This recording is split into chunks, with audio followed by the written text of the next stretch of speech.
All right. Hello, everyone. Welcome back. I'm very excited to start day 2 of Sports Capital Symposium. We had a great day 1 yesterday, and today is going to live up to the speaker lineup and the networking we presented yesterday for you. So we have, as a reminder, a number of networking tools for all of our attendees to take advantage of. It really does a good job of trying to replace that in-person networking component.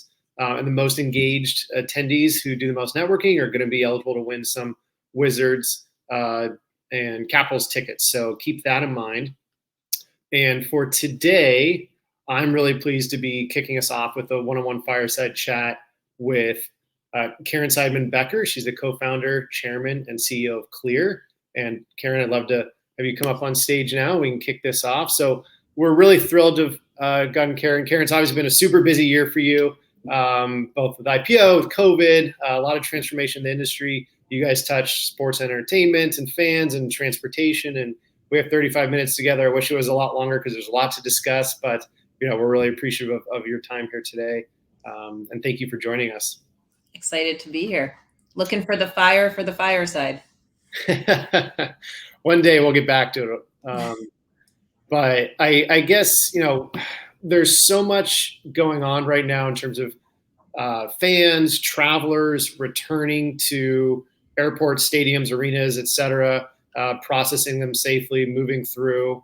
They have new expectations for safety and movements, and Clear sits at the center of a lot of that and what you're trying to build with your technology and your identification capabilities. It's really poised at a very interesting time in history, in the calendar year, and the time period of COVID. So I kind of wanted to start off with some broad questions. We'll get much more narrow into sports and fan experiences and traveler experiences. But in general, how has your kind of leadership styles and folks has had to adjust, if at all, over the last couple of years? Great question. And there's some benefits of just turning 49. And that's being in the business world now for 27 years and living through a lot of challenges and, having some core values at Clear that were based on that. So we restarted Clear over 11 years ago, and some of our core values are indefatigable, which is persistent and tireless. One of our core values is embracing change. So as a leader, I'm comfortable being uncomfortable, and I'm uncomfortable being comfortable. All you see is change, right? Starting in the 90s and how the world evolved, the internet bubble, what came after that, the economic downturn, 9/11, of course.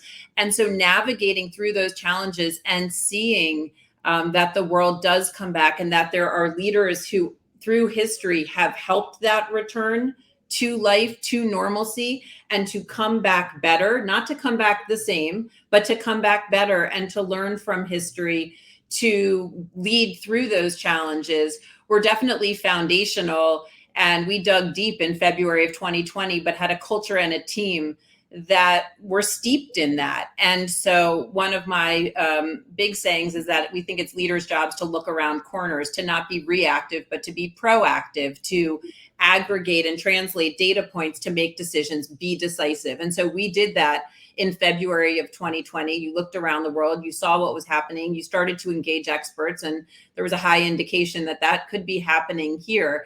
And so both right-sizing our travel business, taking care of our team members, and taking care of our members, then enabled us to say what's happening in the world. And what we saw was happening was that identity was foundational, that 9/11 was a seminal event in the behavior around security, and that COVID-19 was in fact a seminal event as every business closed in knowing who you were and as you said, and something about you. And in this case, the something about you was going to be testing and vaccine in order for businesses to come back better, which is safer and easier, not to have giant lines so people could be proving that, and not to have people be fearful to go out and sitting on their couches forever. And so we did see ourselves as sitting at the nexus of that. We did see ourselves as an enabler and as a brand that was known for that.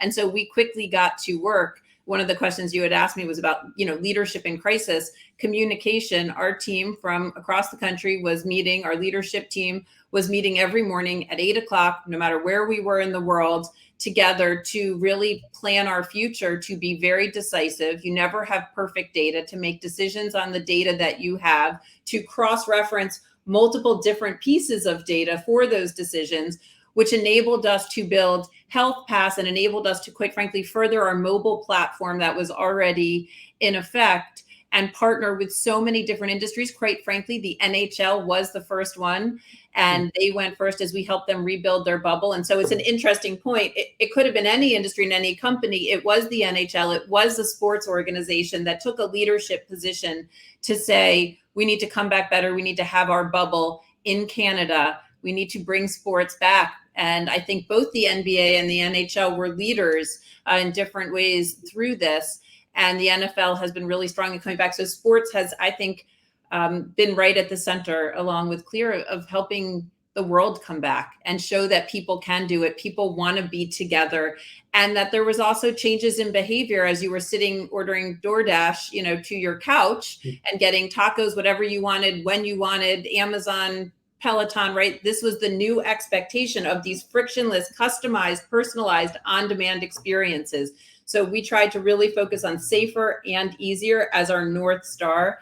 And I won't say the rest is history. We're still building it, but that's how we went forward. And communication across our company at every level, every day, it forced us to be much better communicators and much more transparent communicators, because you couldn't see each other.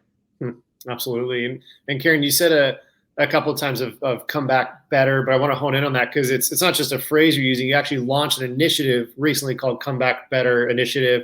Can you describe what that is for those that may not know? Because it's very relevant to everything we're discussing here today.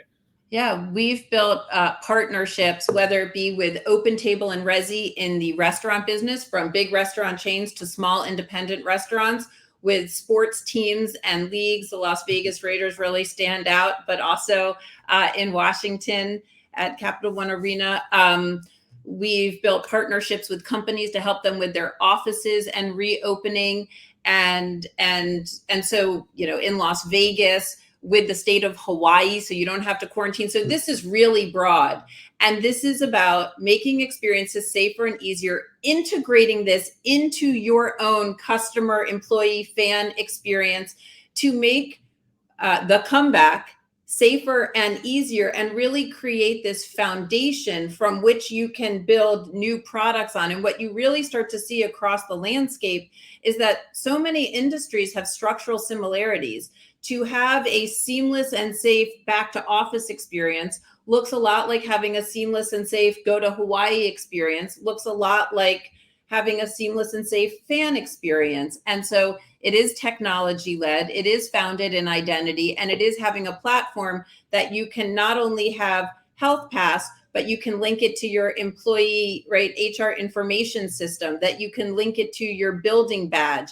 Well, that looks a lot like linking it to your boarding pass and travel, or linking it to your ticket, and having all of these things. I call it the all-in-one experience, right? I am me, and I am my identity, I am my employee status, I am my building access card, and I am my vaccine.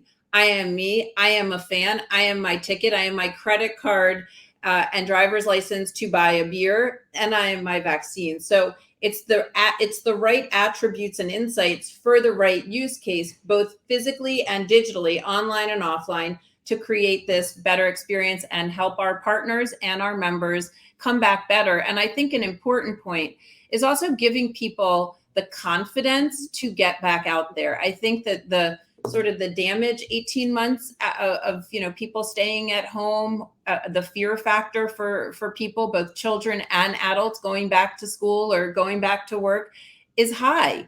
And so I think really creating systems that are customer centric and that make people feel safer and give them the confidence to get back to their lives and live full lives is really important. Mm-hmm. And to use some of the examples you brought up, like if I go to a sports game and I have my Clear identity pass and then I jump on an airplane, I go to Hawaii, and ideally that could all be very seamless. That's only for anyone obviously who opts into that, right? And we were talking before we went live here. You said a great phrase that I'd love for you to go into now, because it's there are people obviously concerned about, oh, my identity, my privacy. I don't know if I want to be tracked everywhere. Obviously, that's not really how this is being Right. presented. This is something you opt into, and this is a experience that can make things more seamless, right? So number one, foundational, trust and frictionless, right? Trust, data privacy, security. We started in the hardest place, aviation, where trust, security, and privacy are crucial. And I was saying to you that there was actually a hospital CEO that we're working with that was in here the other day. And he said his team, so it wasn't my saying, had taken to the phrase, show me that you know me. Because his view was that patients want to be known. Right? I want you to know my healthcare information, my credit card for copay. I don't want to have to refill out a form. I want wayfinding, customized, personalized. Well, show me that you know me is saying I'm opting in to share my information with you. Information can be very basic. It can be my name and my, preferences. It could be my name and my vaccine. It could be the fact that I have a ticket and I'm over 21. It could be that I come to every Red Sox Yankees game and I'm a passionate fan on that series, and you should sell me something next year. It is opting in for a safer and better experience that is customized and personalized. And so I think that is foundational, and also being really transparent. So, we have a privacy policy, for instance, and it's not just clear. I'd say anybody should do this. That is written for humans, not for, I love lawyers, but not for lawyers. And that people can really understand what is happening with their data.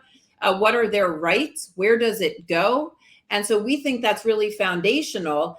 And then saying, yes, I want to use it to not be in quarantine or Hawaii, or yes, I want to use it, to buy a beer at a game, or yes, it's connected to my ticket for travel. And so this concept of show me that you know me is really flipping the script and saying, hey, we were talking before fandom, my son's a Liverpool fan, right? Fandom runs deep. Show me that you know me.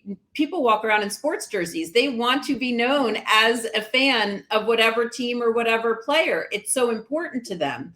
And so because I want to be known, I want, to be a ball boy at certain games. I want, it's all about being known as a fan and then being treated special or personalized and customized both physically and digitally. And I think that is game changing. And I think that identity in a trusted way that is getting something for the person, right? I am having a more frictionless experience. I know I'm in a safer environment, and I want this team, this hospital, this airline, whatever, this company to personalize and customize my experience to make it as seamless and frictionless in person as it is online is foundational and is an absolute new trend, as long as you do it in a trusted opt-in way.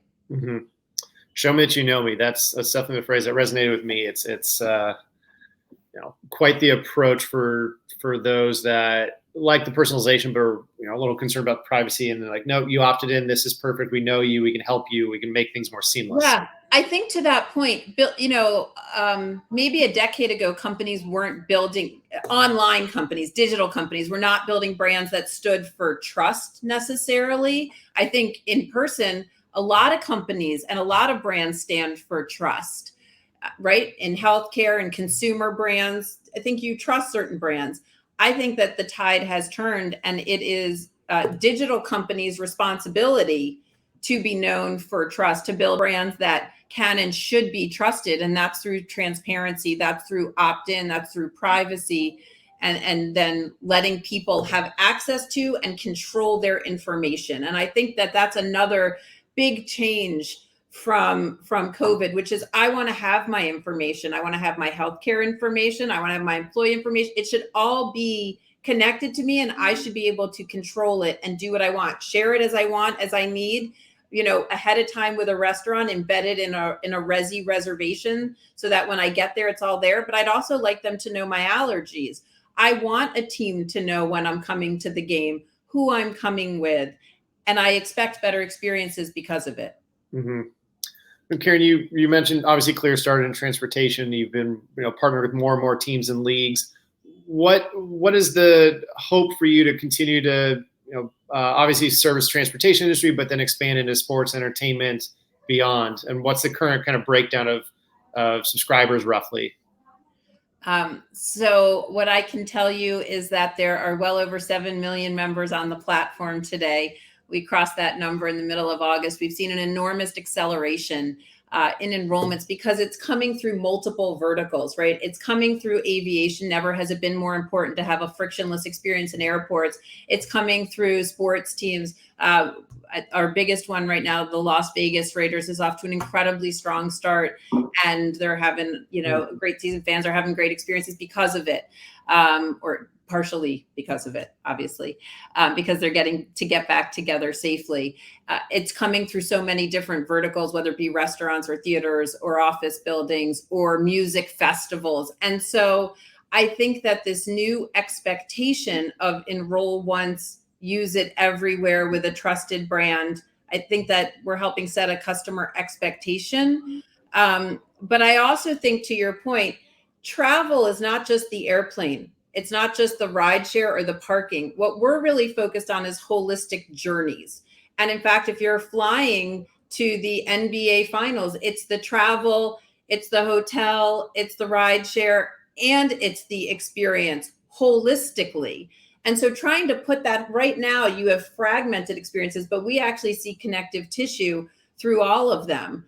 And so we're both working in these different areas, and then we're working to connect them, because you're getting on an airplane to go somewhere, whether it be a hotel, a cruise ship, a sports and entertainment, event, a theme park, whatever the case may be, a music festival. So if you can put it all together, that is true frictionless. And then within those experiences, right, home to gate at an airport or home to seat and back at a sports stadium, it's not just the entry or the health pass or the ticket, but it is the concessions, right? It is the merchandise. It is online gaming. It is and then it's also when you're at home and doing things digitally. So we see enormous opportunities. And quite frankly, I don't know that there's any more passion brands than sports. And I think that the level of that passion is going up. And so that's a great segue. So that kind of answers one of my questions that I was going to ask at the end, was like, what is the grand vision for Clear? Obviously, like you said, it's to kind of connect those dots and say, hey, I can go from my home to rideshare to airport to rideshare to venue, and it's all Clear okayed, essentially. And to zero in on the sports segue you just beautifully brought up for me, Caryn, which is how is Clear positioning itself to work with teams and leagues? I know your partnerships have been growing with teams and leagues across the world. What's the dynamic with teams needing to bring back fans safely and working with vaccine mandates and all those items, and then making fans feel safe and making them feel identified properly?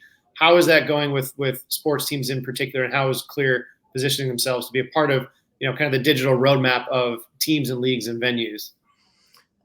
Great question. And so it is, I was going to say, it's not just teams, it's leagues, and doing deals with leagues on a holistic basis, which I think helps bring it to the teams in a very transparent and easy way.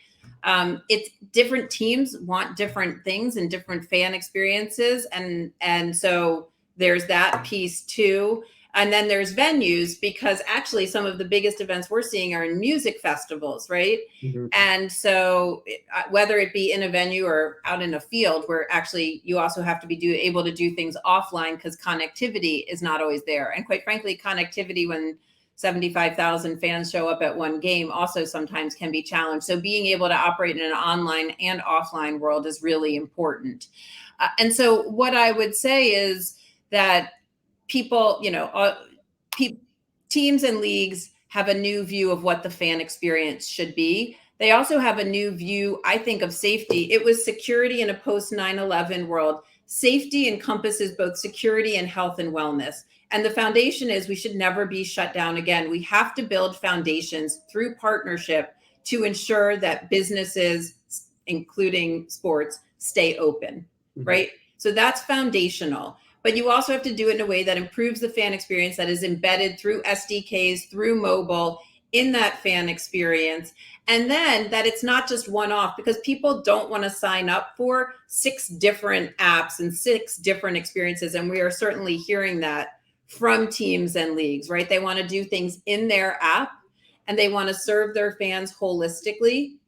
And they also want to be able to translate that into on-demand physical experiences. So whether that be, we've had some partnerships around biometric beer vending machines, which are great because they're new point of sales, they're automated, or pre-ordering and being able to do age validation and payment that way, or ticketing embedded with Health Pass so that it's an all-in-one experience. It should be in the barcode, or it should be with your face or with your eyes. And so really these all-in-one holistic experiences. And if fans want to opt in to also be known and to get better, experiences because of that, or more personalized experiences, always opt in, then that's important. And so we're seeing that rethink of what the frictionless fan experience looks like. Some teams were going cashless before COVID. I think there's a big question of why anybody, right, really wants to be dealing in cash in a post-COVID environment, which again leads to automation ideas, rethinking space, and knowing that people want to come back together. So whether it be subscription ticketing for all you can eat in certain areas in Major League Baseball, there's a lot of different ideas. And I think foundationally to all of them is innovation, is an identity platform that you can put lots of different use cases on top of. Mm-hmm. Yeah, it's interesting. So many teams have gone cashless that it happened so fast that some had to install like reverse ATMs for the small percentage of fans that still need some cash, which that kind of leads to my next question, which is just from your very unique vantage point, spans, like we said, transportation, entertainment, sports. What are some of the biggest things you've seen that have really been accelerated during COVID? You just mentioned, cashless being one of them, but mainly from like a fan expectation, behavior perspective. I'm curious what you've seen. Certainly, you've heard a lot about the acceptance of digital ticketing, right? Mm-hmm. Also in college, numbers well into the 90s of digital ticketing. Mm-hmm. And so I think that is really interesting. And it's much easier to pass it around and in a much more known way. So I think that is driving a better fan experience, a safer fan experience. And again, the opportunity to connect Health Pass to that so that it's an all-in-one, right? I went to a game once and they said, like, can I see your ticket? Can I see your vaccine card? And I was like, oh, wait, there's the Clear. We could do this through Clear app, but they didn't know about it yet. This was early on. And then they wanted to see my driver's license. And I was like, this is a lot and not good and not safe. So it made sense to digitize that. So I think digital ticketing is a huge piece of it. I think you're seeing a lot from age validation and payment being one. Like, again, what is a credit card, right? It is saying I am me and I am over 21 and I can pay for this. And so you're seeing many companies, including Clear, focus on this and really want to drive that experience in a more frictionless, automated way and a more personalized and customized way. Like, if you know what my preferences are, and I'm over 21 and have a credit card on record, can't you just bring it to me? Like, why do I have to go wait in a line or even order it, right? Surprise and delight me, know me. Mm-hmm. And so I think you're seeing a lot of that around payment, which is not only cashless, but age associated with it. And then you're seeing a lot of teams focus on CRM, right? I think people probably have a lot more Salesforce implementations today than they did a few years ago. And so that's really about knowing your fans, serving your fans, upselling your fans, and being able to offer them both physically and digitally, because you're also a fan once you leave the stadium. You're a fan at home. And so, again, start to roll forward. If I'm at home, could I be on the Jumbotron? Well, if you know me and I'm a season ticket holder, why not? Right? I mean, this Zoom thing works. So I think that really bringing a fan 360 is happening. And again, just drives the fan experience, just drives the fan passion. And I think is also revenue generating and loyalty generating over a long period of time, and allows you to be a fan globally. I was saying, you go to Tokyo and there's a lot of Yankees hats. My son wakes up for nothing on Saturday morning except for a Liverpool game at 7:30. That is a change of behavior. And by the way, we're paying handsomely for that. So I think that coming back better can both be the fan experience, safety, as well as revenues. Mm-hmm. And from a Clear company perspective, Caryn, what did COVID accelerate for you guys specifically?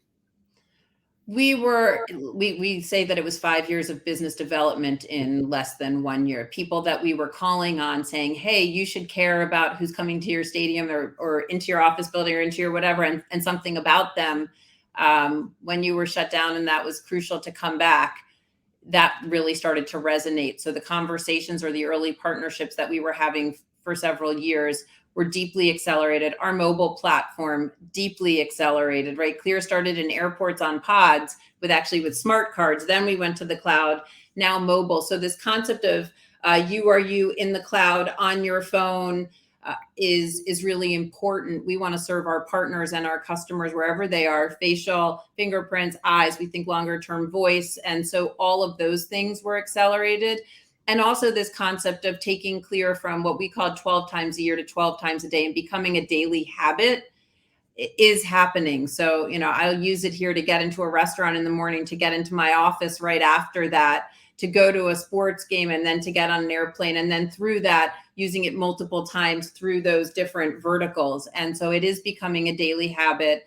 And it really is serving both partners and members and making experiences safer and easier. And I also think the fact that we've helped businesses reopen or stay open, and this concept of land and expand, adding new services, has built the trusted brand that we've been working on for 11 years. And so living our values is now being known by more and more people and being depended on. Hmm. And when you say 12 times a year to 12 times a day, 12 times a year is what roughly maybe the average flight someone takes? And right. So you go from transportation to every day?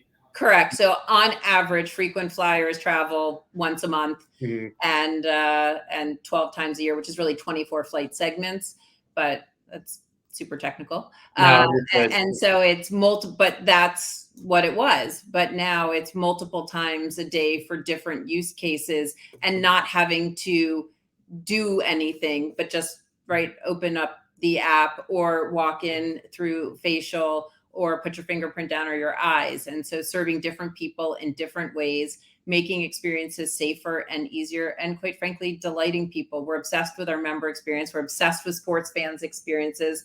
And we're really excited to partner with people who are very innovation minded. And so to your question of what did COVID do, when your business shuts down and you see the world around you become more frictionless, or what we call the convenience economy, you got to incorporate that as people are coming back, because their expectations have been changed. Mm-hmm. Mm-hmm. And has it worked out where Clear's taken a lot of learnings from the transportation industry and been able to apply them to sports, entertainment, and beyond? Or has it just been, now at this point, you're so pretty balanced and it's just constant knowledge sharing across your department, so to speak? No, there were a lot of learnings that we've taken from sports. We started in crisis, two crises. Clear was born out of 9/11, and then we bought the company out of bankruptcy. So, thriving in crisis is important, but learning how to get people back after 9/11, how to rebuild confidence, how to make experiences safer was foundational, right? Getting back on airplanes was scary. And I think, and leveraging innovation, leveraging partnership to do that was foundational. I think the other learning was going back to our campaign of Come Back Better. There's a reason for it. I think many would say that it became harder to travel. It became harder to get on and off cruise ships. It became harder to get on and off airplanes, etc. And so doing it in a way that actually made it better to us was foundational. And not just adding more steps in the process, going back to one of our mandates of frictionless, but removing steps.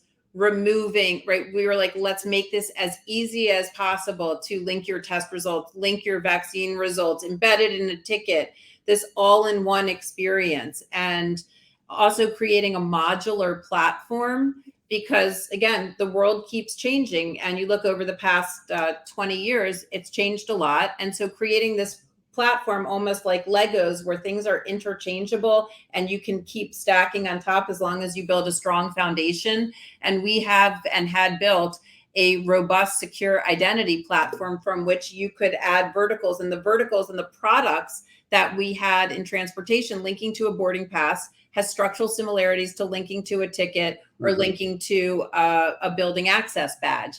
And so these secure linking capabilities, the ability to do concessions, which we had done in some airports before, and connect identity and journey to concessions and prepayment and being able to grab and go, there's just great learnings. And connecting physical experience, using digital innovation to change physical experiences, whether it be an airport, a hospital, an office building, or a sports stadium, whether it be connectivity or ingress or egress, these are all structural similarities. Mm-hmm. And Caryn, we have just about 4 minutes left, and you've kind of touched on, like I said, my last question for you is like, what's the vision of Clear? Obviously, and it's to have that connectivity across these different touch points in people's lives from a day-to-day, 12 times a day versus 12 times a year. What are any dynamics or trends that may be, standing in your way that you have to work through to get to that ultimate vision right now? Yeah. Well, it started with innovations about bringing people what they did not know they wanted, I think. And so that's been the conversation for so many years. I think right now, more and more people do know they want it. I think there's been leaders in the industry, whether it be going cashless or digital ticketing, where it is becoming the new standard. I think for a while, quite frankly, a few months ago, it was, I think COVID's going to go away, so I'm not really sure if I should do anything. And we kept saying, it's not about COVID, right? It's an epidemic has gone to endemic. It's about building a foundational platform to make sure you never shut down again and to enhance your fan experience. And so, people thinking about health pass and COVID and testing, this is not about politics. This is about people, right? This is about staying open, always making the experience safer, making it better, leveraging technology, and using the technology to solve pain points. So I think part of the conversation has been like, this is, we're not mandating vaccines. We're giving people access and control of their information should they need it, because you don't know what tomorrow brings. And what else? What are your other pain points? Because you could build them and solve them on top of this foundation. If not just Caryn's the fan, but the 3 people Caryn is coming with, which we think is one of the great holy grails, that's an opportunity to really expand your fan database and knowledge. Again, show me that you know me. So let's talk about, if you knew every single person who was coming into your stadium and what they wanted, you would have a much bigger known fan base and be able to serve them in so many different ways that you may not even be thinking about today, right? So many different apps and businesses were built on the internet, were built on the iPhone or Android phone, right? And so we love them both. And so you don't know, but this is a platform. What do you want to build on it? And different teams have different issues and desires. So sometimes that conversation gets a little challenging because they think it's just one thing, and it's not. It's a foundational platform from which to build on. And from which people opt in to participate. 100%. Yeah. 100%. Opt in. And being a trusted brand and partnering with a trusted brand, not having people do 6 one-off things, is incredibly exciting and empowering. And quite frankly, the consumer expectation, and a large number of consumers are sports fans. Absolutely. Well, Caryn, thank you so much for your time today. Really enjoyed this conversation. Appreciate the openness and honesty, and we'll look forward to seeing how Clear continues to go towards that vision of the 12 touch points in people's daily lives. And again, appreciate your time and joining us at Sports Capital Symposium. Thanks for having me. I love what you guys are doing. Cool. Thank you.